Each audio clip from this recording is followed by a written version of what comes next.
We met each other halfway. Yeah. It's not as if I'm not playing my role, you playing your role as well. Yeah. You know what I mean? You said, look, I'm giving over this as long as you do this. Okay. Do you own your masters? No. What? It's crazy. Dog. What? You know, it's a funny thing. What? I don't even have any plan to own them Why? because I don't have any plan to exploit them. Okay, when you financially. die, but when you die, No, they will always return to me. how? There's a period, dog. Okay. Funny enough, there's a certain company that called me a year ago Okay. to renew the master for Mamelodi. I see. It had run out of course. It was a 5-year type of situation. After 5 years, the master will return to me. True. And they asked me, yo, can we please re-evaluate the contract and re-sign for a further 5 years so that we can push the song and generate some sort of money for you and for us from it. I agreed. Because even if I had said no, what was I going to do with my melody? Okay, fair. What's the split deal? Between who and who? Between, okay, you as a thinker, you don't own your masters. Yeah. And I presume obviously you have what do maybe time? It's called a JV. Look, I have a JV. Like most of my situations. Joint venture. Yeah. Yeah. Most of the situations is joint venture. Okay. And basically what it is a 50% split. You put 50, I put 50, we do the work. I see. So if now they need to market, you take out half of the money, they take out half of the money, Yeah. or do They do the work, Okay. and they bill. Just like, for instance, if I had to shoot music videos and stuff like that, I would shoot my own videos and I would bill. You'd and bill say, them? Yeah, and I would say, no, I spend 10,000 rand or a video, I spend 50,000 rand on a video. Yes, sis. So they need to pay half. Yes, sis. 50,000. Yeah, but that's how it is. Like, you know what I mean? That's how a it city is. golf, miss. Funny, you know, if you wanna win in this industry, I think a joint venture is the best way to go. You know, get your own company, set it up, go to a major and say, listen, I have this talent, who, and this is how I want us to work. And they do the work, you do the work, and you guys split the money. That's proper. That is proper. Now your deal with Sony is practically joint venture. You practically answers as if you're reading my mind. Yeah. Now, Cap City. Yeah. What artists are under Cap City? Because I know with the joint venture, at least you can be like, okay, they own the rights to Junior Taurus. But now you can introduce another artist. Yeah, you can bring in whoever. And you know that the nice thing about joint ventures and not being signed directly is that you can decide exactly what you want to do. They cannot impose anything. There's certain things that you will have to do. Like, for instance, all majors have like this, it's called like an A&R session where they listen to like maybe over 30 songs from different artists and they basically vote, you know, on which one will have like a better chance or which one stands out. Basically, you still have to submit songs for that, but even if your song does not do well in the A&R session, you can still force it. You can still say, no, I want to release this guy and this particular song. You know what I mean? And that's exactly what they'll have to do. They'll have to have a date for you, a rollout plan. You'll have to submit certain things, you know, and yeah. So within Cap City Records now, we took a different.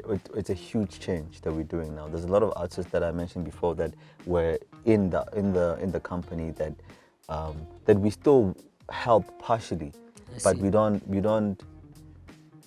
It's more of a brother situation more than anything else. You know, I feel like with most of the artists that we work with, we're at a position where we're just trying to help people just to get to where we know that they could. It's not easy, you know, trying to break in, and you need to have resources trying to break in artists. Like, it's very, very expensive to be in the industry like that, you know. So yeah, hey, I'm fine. This industry, hey. But okay, like, funny thing, I was having a conversation with Tula before we started, right? And it was like, okay, how hectic the industry can become, even gigging. You know, like how some artists now resort to cocaine. Yeah, for energy. Yeah, for energy. A lot. Have you ever ended up in such of a situation? I've been in situations like that, and I've been in situations like that with people that you look up to, and that's how a lot of people fall in because of that. A lot of people fall in that ditch because of people that you idolize that are gonna lean heavily on you. You are in a situation where you've always wanted to be with this type of people, And look, they're doing it freely, and you are there. It's either you partake or you don't. And but if you don't partake, you must know that you can't be part of the clique anymore. So wait, you? No, I'm not. Nah. So you decide not to partake? Nah, I drink alcohol. Oh, proper. So that's a substitute to being part of the clique? Yeah, some people smoke weed. I see. You know what I mean? And me personally, I think it's a blessing in disguise that I've never actually needed anybody around me. Proper. For validation. Nobody can claim anything that has to do with Junior Taurus and his music. Nobody can say, I helped this guy. Nobody. They'll be lying to you, bro. Nobody helped me to get in. It's funny because you've helped. Yeah, no. I've helped other people's careers, dog. Like, for real, I've literally helped people's careers and guided them, and they are bigger artists than I could ever be. You know what I mean? And it's cool because sometimes in this world, you need to understand your place. True. Your purpose and your passion. Sometimes your passion could be to make music, but your purpose could be to help somebody through your music. True. You know what I mean? It's like being a teacher, for example. Like a teacher, like I make this example most of the time. Like you as a teacher, you can only do as much as you can. Hence, there's grade 4, grade 5. True. Grade 4, you've done much as you can. You give it over to the next person. Then that person's gonna take over from your work of progress. And sometimes you find that like, okay, damn, you didn't do much here. You're or still maybe, lacking here, and they were like, okay, cool, this and this, until you graduate, and then the world eventually becomes your teacher. No, and that's very true. And that's very true. That's why some people will learn from the streets only, and they'll be like, but I'm getting the education that I'm getting from the streets is proper. You know what I mean? So it's, man, especially with this industry, you know, you just do what comes naturally to you. Like, I feel like a lot of people are we're just doing different things that we shouldn't. We're just doing too much. You want to please so many people, and you think this one is holding your door to success, and it's not like that. Like, you know, just stick to what you know. You don't have to feel pressure to do anything. Just do what you do. And with social media now, the nice thing about social media now, you can literally just put up your song. True. And somebody can just pick it up on TikTok and it blows overnight. True. I want to sign you or whatever. It's easier to reach. Bro, like, into labels. It's easier for you to... Dog, WhatsApp can literally blow a song overnight. True. You know, thought about it. There's a brew there from Pretoria. Everybody knows him. Very good deep. I'll tell you how I knew him, right? Listening. And your water. I knew how I knew of his sound, not him personally, because funny enough, I met his father before I met him. His father is a you know, Godfathers. Yeah, his father is the Godfather. What? Yeah. And there was a time when his friend had dropped off his equipment, studio equipment, by my place, and we wanted to do like a joint thing. Back in the days, I had even no idea that it was actually him. Then later on, I found out that this is actually Vagwood's father. But anyway, how I knew of his sound the first time was through WhatsApp. Was everybody posting that? That's how I was like, what the hell is this? And everybody was posting it on WhatsApp, dog. Everybody. Was it Gesta? No, before Gesta. It was some other song called Black something. Peli Black. No, it was an instrumental. Oh, shit. That's the first song that I heard of Vagwood. Black something, Peli. It has Peli, it has Black. I'm not sure, but it had that sound. Everybody just chopped that particular sound. It was even before TikTok. They just chopped that particular sound, and there was a video circulating that everybody kept on reposting. You know what I mean? So besides social media that we know, I mean, WhatsApp on its own can put you on. You can literally trend on WhatsApp. True. Because if you have 100 contacts and 50 of them are posting the same thing, how many other people are seeing it? Because clearly they have 100. True. Do you understand or what I they mean? probably have more even. And that's a reach, because you can eventually even reach 1,000 people in a day. If somebody could monetize WhatsApp as a marketing tool, I know they're done. If a Facebook is gonna make money, you just give them a new tool to utilize. Yeah, bro. Like, for real. So social media has a lot of power. You know, you don't have to necessarily go into wanting to smoke just to impress, you know, and getting yourself into situations, because there's people that I know personally that are still into drugs, and I could tell that their personality changes all the time, man. It's not who they are, and they're getting, you lose a lot of deals and a lot of things because people cannot now handle being around you because you're so erratic. You know, today you're cool, we're nice, we're working. Tomorrow you're down the whole day. You don't want to talk to nobody. You know what I mean? Makes sense. So what the mood swing? It's like we all slept in the same bed. Yeah. Next thing you're waking up in the morning, you're so hyper, bro. You want, and people it's crazy. It's crazy how that thing works, you know. And hey, Joe, it's just pure peer pressure. How do you stay away from it then? Me personally, like I told you, I had no need for anybody. So you were able to say no even when you're offered? Yeah, I could say no. I could walk into like a bus. Like this thing happened to me once. There was a big festival, dog, in Kimberley, and I walked into. There was some other bro that I knew, and he told me, he's like, "Yo, no, this person that you're looking for is in that bus." I went inside that piano. I opened it, and there was just a plate running around. And they were smoking. Oh shoot! Yeah, bro. Me, I just casually asked for Jägermeister. They gave it to me. I closed the door. What did you know? There. Yes. There's no need for me to be in that situation, though. Respect, you well disciplined. I like You know what that. I mean? Respect. No, because regardless of what would ever happen, nobody in that vehicle, I do not owe anything to anybody in that vehicle. And there's nothing that they can do for my career in any case. Damn. Do you understand what I mean? Damn. But that's the truth, dog. You cannot rely on people to get you from point 1 to point B. True. There is no way that you can put that on somebody and say it's your choice. I mean, it's your obligation to pick me up and to put me there. Life does not work like that, dog. You know, you have to obviously put in the effort. You know, and it's okay for somebody to find you moving and to just give you a little bump in the way to say, I know, your song. I made sure that your song is playlisted on this radio. No doubt, you know, but it's your job because you are also earning from that money. So those type of situations, I don't even count them as people trying to help you, especially when you're earning from the music. Then it's your job to put the music out there. You know what I mean? You cannot say, no, I helped this guy to get to where he is. For me personally, nobody can say that about me. Because you've been, as you said. Nobody opened any door for me. Nobody held the door open. So wait, and no one ever said, no one in the industry never said, hey, no, Joe, you're moving towards the right direction, Joe. People are coming, but people are coming to take. Shit. People are coming for production. People are saying, yo, please make a beat like this. I want a beat exactly like this. Yes. Oh, how do you know? But nobody is coming to nobody can say, no, the money and I gave him, nah. Nothing like that. The only person that can say that is probably God. Damn. You know? And my ancestors. Nobody else. Damn. Now, what big production did you enjoy working on the most, bro?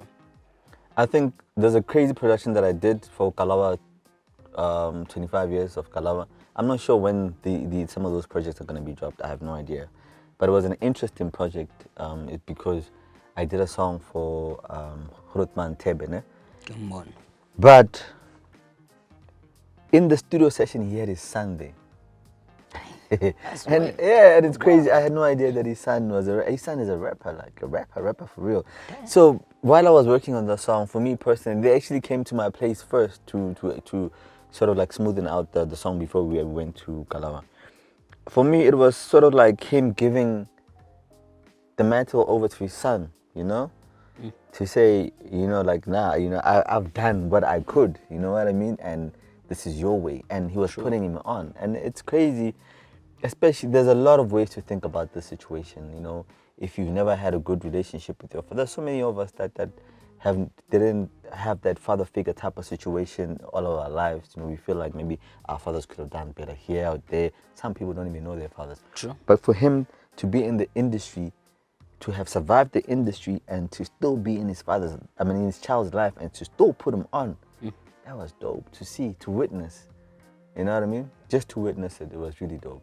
Damn. Yeah. Wow, that is crazy. I mean, when you think about it, like, we don't have many people or older people who have been in the industry for quite some time who are taking on youngsters who are talented, saying, yo, kid, I like your vocals, actually. Come through to studio, let's make a hit. And then from there, you can see what you're going to do going forward. You know, oh, yo, kid, I like how you shoot music videos. Yeah. Actually, come through. Here's a Bro, budget. Or give me a budget. Especially if you don't want anything in return. True. See, like a lot of people want to put people on, but they want something in return. Nobody ever does it from the goodness of their heart and say, nah, listen, I believe in you so much. I'm going to make sure that the road is paved and you're going to go in. You know, people at the end want to do that for you and claim you that, I helped you. You know, I did this, I did that. It's like, this is simple, man. Even in a simple relationship, right? If you do something for your girl does something for you. And one day when you guys are having an argument and she recalls everything that she did. You know, it's a problem there, dog. Everything. I even bought you those socks. That's just escape route. Nah, but it's a problem. You see what I mean? But other people in the industry want to remind you of exactly what they did. True. And they want to speak out on interviews like this. Like, yeah, no, I met this boy. This boy did not even have bread in his house. Listen to that. So, like when you were buying that bread, you were not doing it from the goodness of your heart. You were doing it, but you wrote it down.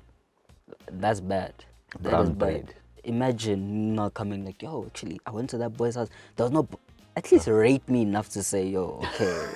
But brown bread, like you, bro, come on. Like this guy is saying you didn't even have brown bread. That's being petty. Yeah, so he wants people to think that actually this guy put you on. Why aren't you thankful? And in most cases, it's not even like that. In most cases, we feel like we've already paid. Some people will feel like they've already paid their dues to you. True. Yeah, you helped them out, but I've already paid my due. True. Maybe you did a gig and you used my name and I came for free and you made 100,000. You did another one, you made another 100,000. I mean, I'm paying you back. True. I mean, we live in a fake industry either way. People are putting on a facade. How do you then tell between real and fake? Because I mean, even with the team, bro. You know, sometimes you get a manager's trying to outshine you, bro. Managers are bro. Managers be you know, when you discover this, I've been a promoter for quite some time. Actually, when me and Ladies Ama pulled apart, I went back to being a promoter. So I became a promoter for a lot of nightclubs in Pretoria for the longest time. But I was doing that before in any case. That is when you see that managers are actually more prima donnas than the actual artists. You find a manager, you're trying to secure a booking, they're not picking up. How do you not pick up a phone for a whole week, though? What? People are calling you, you're not picking up. A week? A whole week. At least maybe a couple of hours or a day. A whole week. You don't even get back text and saying, I missed your call. Dinta. Please send me a text so that I can have this on record so that I know who I'm talking. Nothing. So sometimes when people fall out of grace, I blame the manager. You know, I don't even blame them. I'm like, it's your manager, because it's very important who the hell you have on your corner, dog. Like some people there are promoters that will hate you without even meeting you because of your manager. Yes. They don't want to talk to you. Like when they're sitting in a committee and there's a big event that has a lot of sponsors with a lot of money, and somebody brings up your name, they'll be like, nah, not that guy.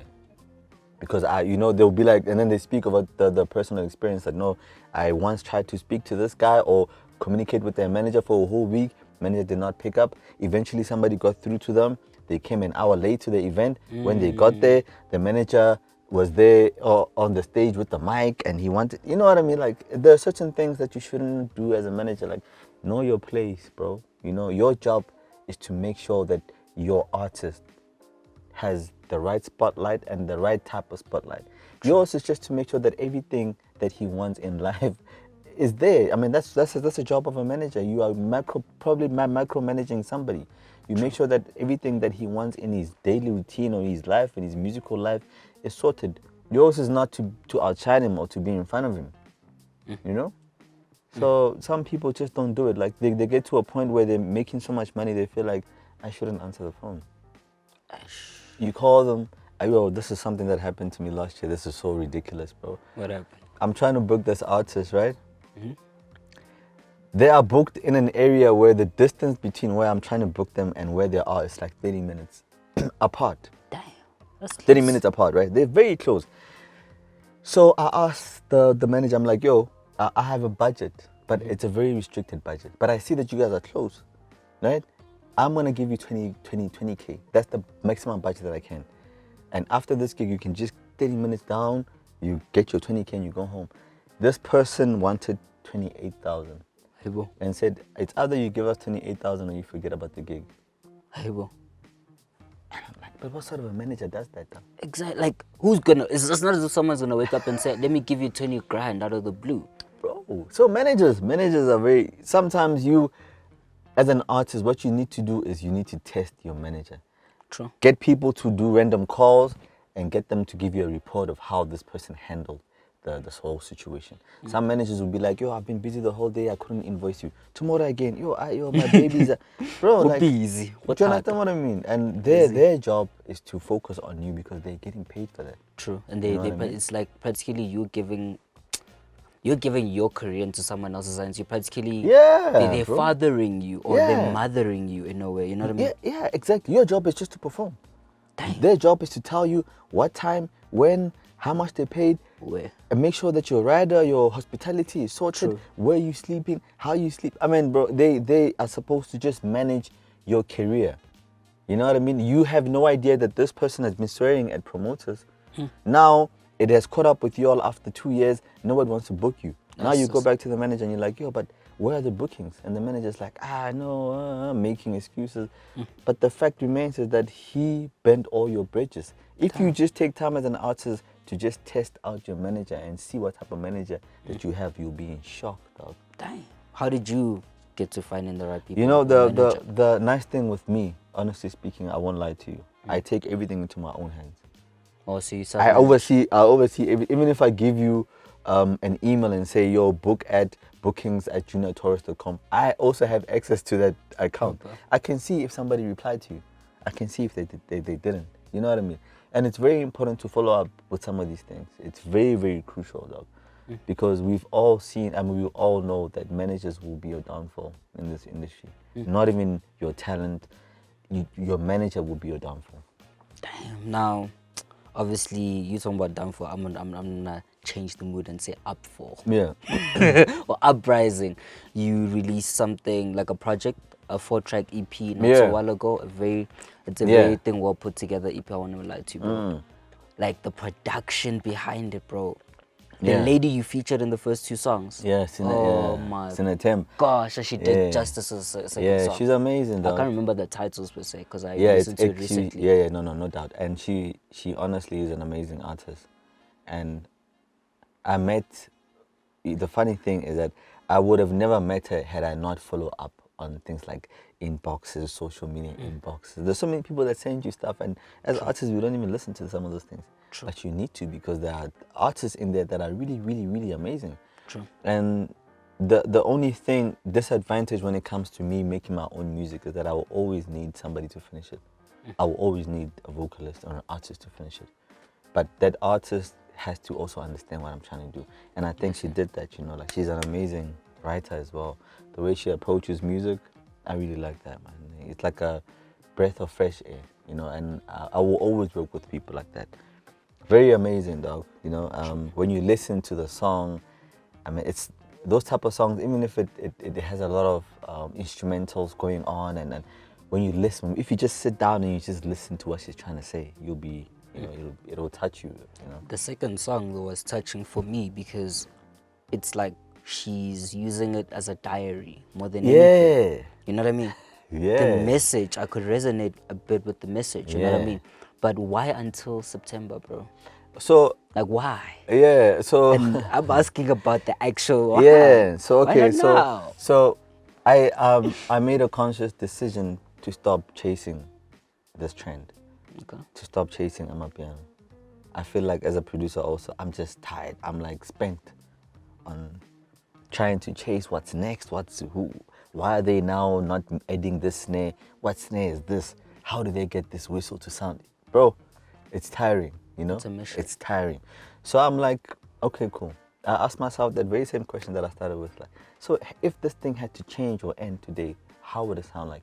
And what I decided to do is that I decided to go back to a lot of my old productions that I had left in that old software called Reason that I probably would never ever bring out.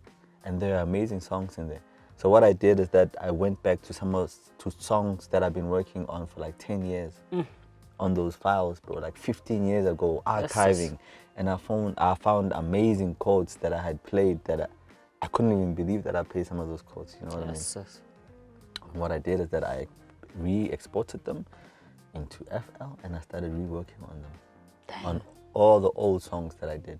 So I'm basically saying that I have up until this music or whatever it is that this culture is doing, I will do it up until September. And then from there, you're showing them flares. From there, I'm going back to what I know, to what makes me happy. You know what I mean? And whatever it is that I'm gonna drop, it'll be select. But the beautiful thing about the music that I'm gonna drop, it's very musical, very soulful, and you know, it's either you like it or you don't like it. But I can guarantee you for a fact that it's going to last longer than the hits that are coming out now. I mean, my piano is changing. Hits are changing each week. Like someone is changing their underwears, bro. Like you can't last on the charts. You can't have the best song. True. Like it's crazy. The literally kids that are producing on like a small little laptop with home, you know, these speakers that you guys buy for your sound bars. Yeah, they're just plugging their sound bars on this laptop and they are making hits. Damn. So for me, I was like, dog, I've been in the industry for a very long time for me to still want to chase, you know? True. Let me stop, let me regroup and let me make something that truly makes my soul happy. And the music that I'm doing right now for that project is going to be called Memoirs. Memoirs is basically like a recollection of all my musical history, what I've picked up in all the 15 years. So everything that I've ever picked up, every sound, every technique, every way of arranging, everything that I've ever learned, dog, it's gonna be on that album. I'm excited, bro. I'm excited to hear that we're gonna get an exclusive. I know, definitely. I got you. I'm gonna put you onto the title track. It's called Memoirs. I'll send it to you. You'll be amazed. Because I mean, it's like, you know, like sometimes how can I put it? It's always key to like listen to something in advance as well, being in media. Yeah. Because it allows us to like, okay, when we come into maybe the actual listening session, or whatever, we understand what's happening. You understand what's happening. And then we're able to put something together on the day. No doubt. I'm not putting up something the day after where it's old news. Yeah, I get you. And I actually want to drop this, that album, I want to drop it differently. I don't want to do it the traditional way. I see. With newspaper. Yeah, like it would really dope. It would be really dope for me to have like a proper listening section. I see. Where people are actually listening to the song more than conversating. You know how sometimes some of these listening sessions are, there's so many people you haven't seen in a while in the industry, the songs are playing at them in the background. No, I want you guys to sit and listen. In a theater, bro, like you get, oh my gosh, Sandra, is that you? I haven't seen you in 30 years. You know what I mean? Now it's like, now you're there, hey, whoa. People are not paying attention to the actual art. Exactly. Taking me to a point of, in South Africa, we don't value the art of music, bro. Let's be honest. Now we don't. The likes of Miriam Makeba, bro. She was the biggest artist in America from an African perspective, South African perspective. But here, we don't value that. Nobody cared, dog. And you know, it's so sad that people will only pick up after you're gone. And that is so sad. It's always the case. People have no idea how big she was internationally. They couldn't even fathom how big she was internationally. It's like Brahu. Brahu, a lot of people, you knew him in South Africa. He was also a big artist, but internationally, he was a giant, dog. True. You know? True. He was a giant. And I don't know how to actually think about this. I mean, going forward, if it will ever change. But I guess like the most important thing is just put your music out there. Some people will catch it on later on, but as long as it gets to them eventually. Damn, but it will. I mean, look, hence when you put it like that, like your music or the project or body of work that you're working on currently, that you composed of archived, you know, stuff. But I feel like, look, good music stays long and it lasts and it finds you. I mean, look at how you look back on how the transition from you used to do deep house. You know what I mean? And I'm not talking about house. I'm talking about a song that's 26 minutes long. How did you last, bro? How did you put that together? Hey, my boy. Songs are like 26 minutes and you don't even know how it reaches the likes of Limpopo and Mpumalanga, but it reaches. It will get there. And we didn't even know such of like the internet fully. Like how can I put it? Data, those days were 100 data file holds. But you would find it. You'd find it. And that's a beautiful thing about music, like especially when you're making real music. True. That's the beauty of it. That there is such a big market for it. You might think that there's no market for it. No, there is a huge market for it, and it reaches a place in your heart that other music cannot. True. Because we're currently listening to music that we are just dancing to. I mean, when you hear the bass, like, oh, you just want to dance. But, dog, you can't be dancing 24 hours in a day. True. You have a normal routine. You wake up in the morning. Some people wake up to music. Some people want to hear like their favorite song just to get them ready for the day. You know, you get in your car or whatever it is. The first song that you play, it will definitely not be a rocking song. True. I mean, you look at it like the messages that some of these songs have. Some of the piano songs don't really make sense. You know, it's just like for the wave. But that's the truth. And you know what? Me, I'm tired of talking about it because sometimes they're like, "Hey, you hating." But it's the truth. You know, like I feel like sometimes people don't put enough effort in their music. Like we could literally be chilling here, and you could say something funny, and I could be like, "But that's a song. Let's make a hit. Let's cook it up." Like, my boy, let's go on the mic, and all you're saying is, yeah. And guess what? It's gonna go on TikTok, and everybody is yeah. Oh, sorry, radio. Radio, literally. You know what I mean? Next thing you're getting gigs, you all over Tanzania. You going to Niger. You're getting money off yeah. And then you get somebody, a pure musician, who dropped a proper song, proper vocals, laid out proper. It sounds amazing, and nobody cares. True. You know what I mean? But the dope thing about those type of songs is that they are late bloomers. They will come eventually. After 5 years. They stay there, bro. They stay, and they stay to their market, and they will do exactly what they're supposed to do.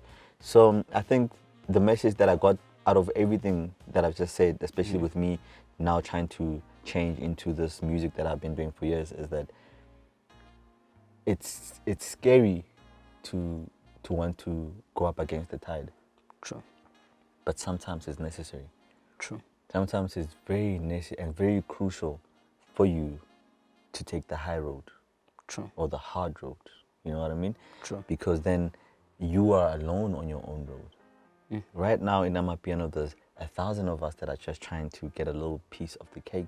You know what I mean? And we are focused on one thing, and there is so much within house music that we can focus on.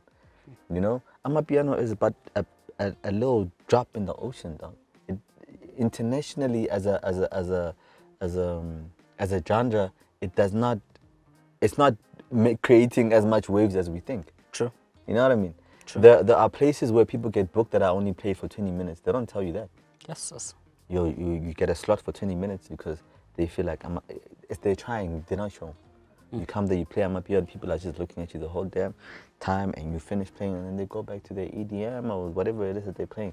So holistically, you need to look at music like that. You know, you need to really look at music from a bird's eye view. Like, don't be cornered in to think that to be thinking that as a producer that I need to do this. That's the only way for me to boom. Nah, you can actually just stop and do something that speaks to you and be on your own lane and have no competitors and just stick it out alone. Now, what advice would you give to the next kid, nah? Or abatlang maybe ushapa production, or essentially just want to enter the music industry as a musician? What advice would you give to the next kid? Repetition is the key to success. Somebody needs to quote me on that, though. I'm gonna coach you. I'm gonna coach you tomorrow. You'll be like on Twitter. Repetition is the key to success. I cannot stress that out more. In my life, I spend every single day on my laptop. Production. Not a day goes by that I don't open my laptop and press a few keys and listen to something. Not a day goes by. I do that every single day.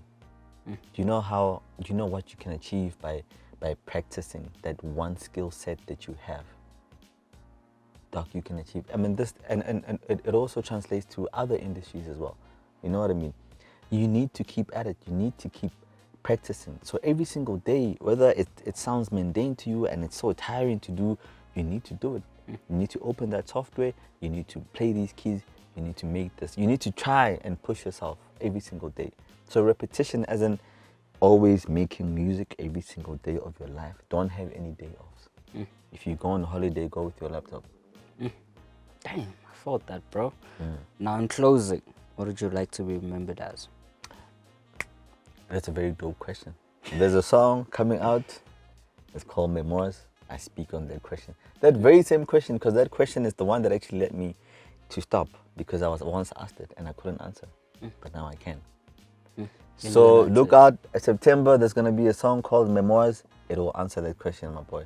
And in September, let's do this again. So that you can definitely answer that question for me. Definitely. And yeah. That again, I'll be waiting in my inbox Yeah, for young exclusive, man. Nah, I got you. But thank you so much. To those that don't know where to find you and your work, please, where can they find you? Or reach out to you? Okay, if you want to find me personally, I don't know why you would want to do that, but anyway, you can get me on social media. I tend to go there sometimes. Instagram is Junior Taurus Official. Twitter is @Junior Taurus. If you want to email me, it's info@juniortaurus.com. And for my music is available on all digital platforms. Regardless of whatever you're doing, you just go in your platform and you just type Junior Taurus. You will find all the songs, especially songs to this EP that just dropped now, and all the other songs that I've ever done. Go support, go stream, or go fagaza. Whatever you do, support. Yeah. But thank you so much for joining in, bro. Yeah, It was a lovely interview. I got you. Can call it a cut. I got you. That's a wrap.